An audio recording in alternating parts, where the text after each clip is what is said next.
भक्तों आइए जानते हैं परिवर्तनी एकादशी कब है। नोट करें सही डेट एवं शुभ मुहूर्त। ज्योतिषों की माने तो भाद्रपद माह के शुक्ल पक्ष की एकादशी तिथि यानी परिवर्तनी एकादशी पर आयुष्मान और सौभाग्य योग का संयोग बन रहा है। इसके साथ ही रवि योग और भद्रवास योग का भी संयोग है। इन योग में जातक के पालनहार भगवान विष्णु और माँ लक्ष्मी की पूजा करने से साधक को मनचाहा वरदान मिलेगा। भाद्रपद महीना भगवान कृष्ण को समर्पित होता है। इस महीने में भगवान कृष्ण की पूजा की जाती है। भाद्रपद महीने में परिवर्तनी एकादशी मनाई जाती है। सनातन धर्म में परिवर्तनी एकादशी का खास महत्व है।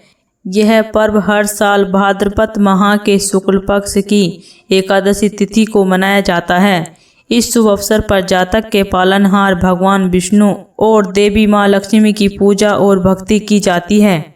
साथ ही भगवान विष्णु की कृपा पाने के लिए व्रत रखा जाता है। इस व्रत को करने से साधक को मनोवांछित फल की प्राप्ति होती है। साथ ही जाने अनजाने में किए गए पापों से मुक्ति मिलती है। आइए परिवर्तनी एकादशी के बारे में सब कुछ जानते हैं।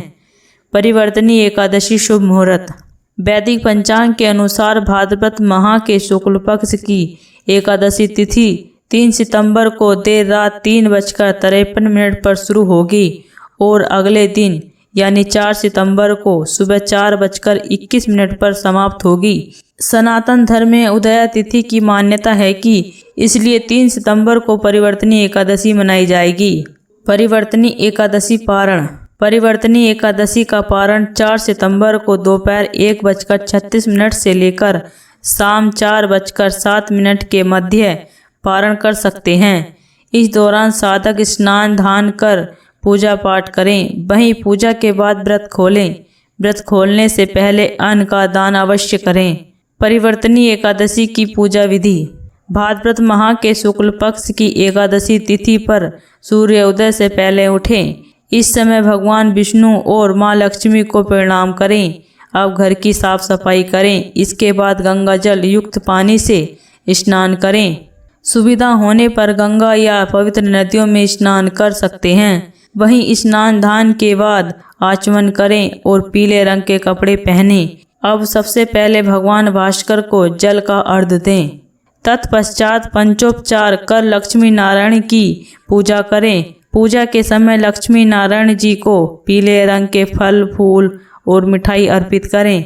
विष्णु चालीसा का पाठ और मंत्र का जप करें। पूजा के अंत में आरती कर सुख समृद्धि की कामना करें।